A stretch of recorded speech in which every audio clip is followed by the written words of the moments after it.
오늘은 느헤미야서 12장의 말씀을 묵상합니다. 성도는 기쁨을 만들어내는 사람들입니다. 왜냐하면 기쁨의 근원 되시는 예수님께서 성도 안에 살아계시기 때문입니다. 예수님은 이 땅에 큰 기쁨을 주시려고 오셨습니다.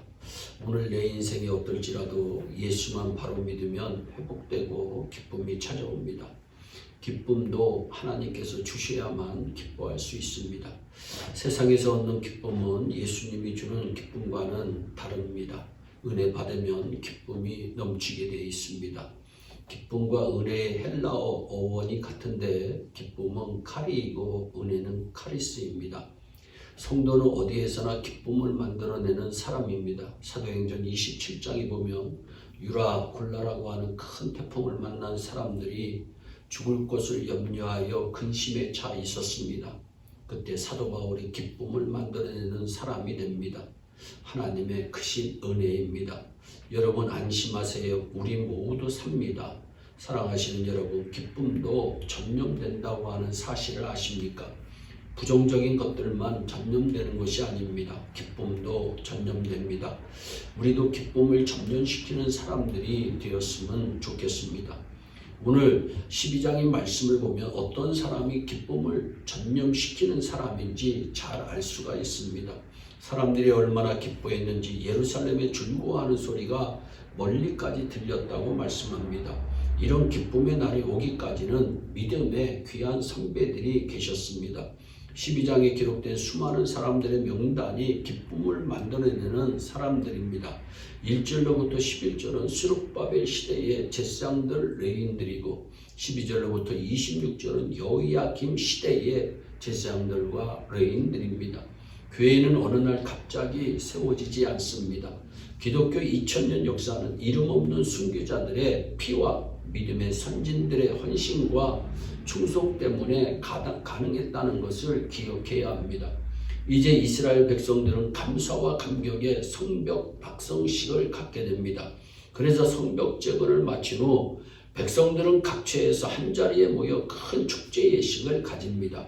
느헤미야서 12장 27절 말씀을 보면 예루살렘 성곽이 낙성되니 각처에서 레위 사람들을 찾아 예루살렘으로 데려다가 감사하며 노래하며 재금치며 비파와 수금을 타며 즐거이 봉헌식을 행하려 하며 이에 노래하는 자들이 예루살렘 사방들과 느도바 사람의 동네에서 모여오고 예루살렘에 거주하는 사람들만 모인 것이 아니라고 하는 것을 성경은 말씀합니다.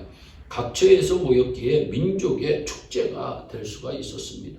봉헌식의 큰 기쁨은 성벽 건축을 시작할 때부터 백성들이 마음을 모았기 때문입니다. 처음부터 고생을 같이 했기 때문입니다. 지금같이 기뻐할 수 있는 것입니다. 그래서 교회는 고난도 기쁨도 함께하는 공동체, 고난도 영광도 함께하는 공동체가 되어야 합니다. 기쁨은 강한 전념성이 있습니다. 예루살렘의 큰 기쁨은 원수들의 조롱과 무척 대조되었습니다. 12장 31절에 이에 내가 유다의 방백들로 성 위에 오르게 하고 또 감사 찬송하는 자의 큰 무리를 두 때로 나누어 성 위로 향렬을 지어가게 하는데 한때는 우편으로 북문을 향하여 가게 하니 말씀합니다. 4장 3절에 암몬 사람 도비아는 곁에 섰다가 가로되 저들의 건축하는 성벽은 여호가 올라가도 곧 무너지리라 하더라. 느헤미야는 충성할 때는 앞장섰고 자기가 영광을 받아야 할 때는 뒤로 빠지는 겸손한 지도자였음을 성경은 말씀하는데 38절에 감사 찬송하는 다른 때는 저희를 마주 진행하는데 내가 백성의 절반으로 더불어 그 뒤를 따라 성위로 행하여 풀무 망대 윗길로 성 넓은 곳에 이르렀다고 말씀합니다. 우리 교회는 하나님이 주시는 기쁨이 넘치는 곳이 되어야 합니다. 사람들은 이런 공동체를 찾고 있습니다. 교회가 기쁨이 넘치는 공동체가 되면 저절로 부흥하게 됩니다. 그런데 언제부턴가 이민교회는 싸우는 공동체로 사회에 인식되고 있으니 이것은 철저히 회개해야 할 일입니다. 이날에 무리가 크게 제사를 드리고 심히 즐거워하였으니 이는 하나님이 크게 즐거워하게 하셨습니다. 부녀와 어린아이도 즐거워하였으므로 예루살렘에 즐거워하는 소리가 멀리 들렸느니라. 이 한 구절에 즐거워했다는 말이 4번이나 나옵니다. 그리고 심히 크게 즐거워했다고 합니다. 어린이부터 부녀와 남녀노소 할 것 없이 즐거워했다고 강조하고 있습니다. 그런데 꼭 기억해야 할 것이 있습니다. 이런 진정한 기쁨은 하나님께서 주셔야 한다는 사실입니다. 이는 하나님이 크게 즐거워하게 하셨습니다. 분명히 성경은 말씀합니다. 하나님께서는 환난 가운데 낭망한 자기 백성들에게 느헤미야를 보내셔서 예루살렘 성을 재건하게 하셨고 대적들의 시험에서도 참고 견디게 하셨습니다. 그리고 그들이 크게 즐거워하도록 은혜를 베풀어 주셨습니다. 하나님은 영원토록 자기 백성의 위로자가 되십니다. 사람들이 가까이 있기 원하는 사람은 바로 이런 기쁨의 사람, 즐거워하는 사람, 미소 짓는 사람입니다. 저와 우리 모두가 이렇게 기쁨을 전연시키는 하나님의 사람들이 되기를 진심으로 바랍니다. 슬픔은 나누면 작아지고 기쁨은 나눌 때 배가 커진다고 합니다. 왜 우리에게 기쁨을 주셨을까 생각해 보아야 합니다. 우리 속에 있는 이 기쁨을 우리만 간직하지 말고 멀리 나아가 이웃에게 전하라고 하나님께서 우리에게 주신 것입니다. 하나님께서 우리에게 두 손을 주신 의미를 깨달읍시다. 두 손 중 한 손은 나를 위해, 다른 한 손은 이웃을 위해 사용합시다. 그때 기쁨이 넘치고 온 세상에 기쁨이 전파됩니다.